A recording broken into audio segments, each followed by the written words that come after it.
Hello. This is the interview portion for the speech projects.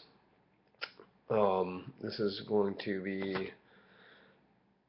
the questions that I'm going to be answering for the interview. So, the first question is, tell me about yourself. Um, I would say that I am an experienced, hardworking individual who does not like to fail.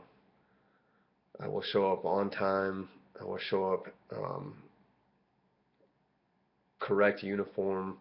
My appearance is always clean, it's always professional, and I will do whatever is necessary and whatever is needed to complete the job. And if I need to take that a step farther, I will do that as well.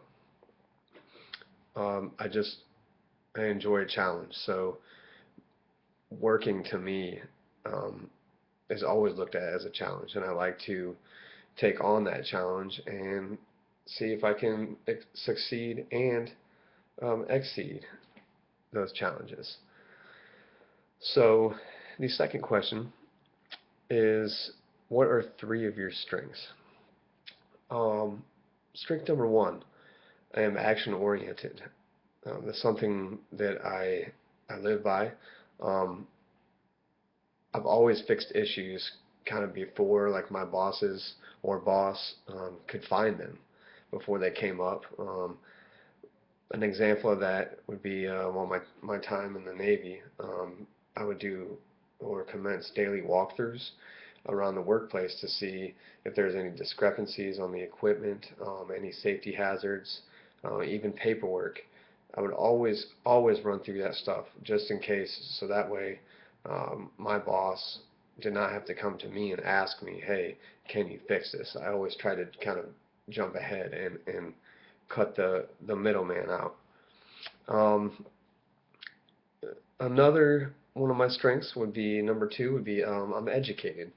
On top of getting my college degree and working on that education, I also have had extensive training during my time in the military, and not just military courses. I have taken many safety classes. I've taken hazardous material classes. I've taken supervisory classes, sexual assault, drunk driving. I mean, everything across the board. I've taken multiple classes. Some of them were one day, some of them were an entire weekend or even a week. So I'm very educated when it comes to um, anything involved with the workplace, essentially. Um, my third trait or strength, or trait that would be a strength, is I'm ambitious. I don't enjoy failure, so when I have a feeling like there's a possibility that I could even fail, which is almost all the time at my work, just because I like to have that fear in me, like I can't fail, I can't not do this, and especially the correct way. So with that being said, I can recall many times where like I spent long hours staying late, staying after work, even though I didn't want to, but I did that because I needed to. I did not want to fail. I didn't want to not do the job. So if I had to stay late, if I had to spend time going back through inspections or paperwork, or even if it was a piece of equipment that I couldn't figure out how to fix, I was staying there until it got done. So I'm very ambitious in that matter. Like I don't want to fail. I want to get something done, and I want to do it the right way.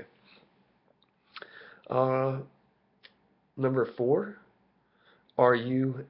Oh, I'm sorry. Excuse me. Number three, what is a weakness that you have?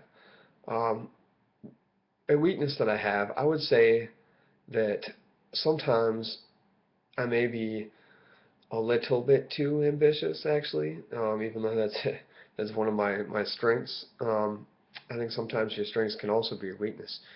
Sometimes I'm so ambitious that maybe I jump just a little bit ahead of the gun. Um, it's definitely something that sometimes I need a reminder, like, hey, I need to tone it down because I can sometimes get a little bit ahead of myself. So I would say that My ambition is definitely more of a strength than a weakness. However, sometimes I just need to take a step back and think about what I'm doing and what I got going on. Number four, are you a team player? Absolutely. I don't think there's a question on here better than this that could fit me and who I am as a worker. I love being a team player because I feel like if you are a team player, you work as a team, you work as a group. You're going to get more stuff done in an efficient manner on time, and even if it's not on time, then you take that fault as a team. You know, as a team, you have more minds than one, and you can probably think of better ways to do certain jobs or more efficient ways. So, absolutely, I love being a team player. It's better in every way. Let's see, number five. Tell of a situation where you had to adjust quickly to changes over which you had no control. Happened every day in the military. Um, I can think of hundreds of situations. Realistically, now let's see on a larger scale.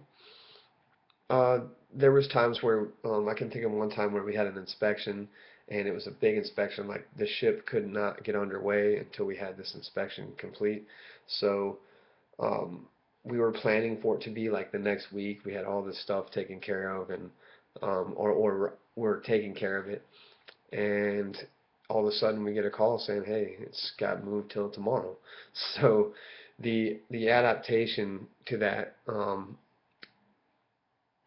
to which I had no control, seeing that I didn't have a choice and it was going to be tomorrow, not next week. So the way I adjusted to that was, we got together with our chiefs or our boss, and we came up with a quick plan. You know, we stayed late that night into the next morning. We worked late. We rotated workers. We got everything that we needed to do to get done, including myself. I was out there working the long hours as well. And we actually, if I remember correctly, we did very well in that inspection. So um, that was just one instance of many. Number six, what kind of supervisor do you work best for? This goes back to the team player question. I work best for somebody who leads by example. Um, I think that there was many supervisors that I worked for, especially while in the military, that if they didn't maybe carry the right tone with people, even if it wasn't me, even if I saw it to somebody else, I would always think to myself, like, I wouldn't want that. I don't want to be that guy. Like, I don't want to be the one that's talking to him and that worker's like, talking about me behind my back or, how I'm not efficient.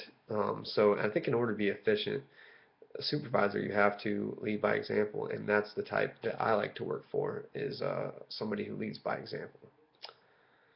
Number seven, the last question. Give an example of a time you had to work with a difficult person. How did you handle it?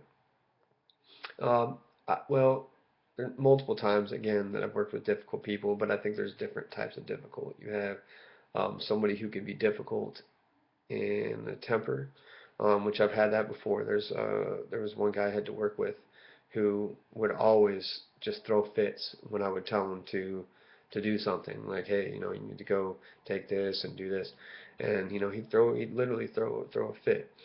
And the best thing that I could do was try to explain to him like how and why we had to do this job and what in the bigger picture that meant for our organization. And I had to do that a few times, but eventually I think he started to understand like, okay, even though this doesn't look like a big job right now, it doesn't look like it's very important in the bigger picture, it was. And I think he started to understand it. Um, and to further on that question a little bit, there's another type of difficult person to work with, and I think that's somebody who um, may just not get it. I had a guy who, unfortunately, just did not understand um, a lot of the stuff that we did. He came from a different background. Um, we had to realize that. I had many conversations with him on events from his past, and he opened up to me. I didn't drag anything out of him, so I kind of had to go about things with him in a different manner. the way that I talked to him. I had to teach him things that I didn't have to teach the other guys, but I was okay with that because in the end he became a good worker. So uh, that's my interview video, and thank you for watching.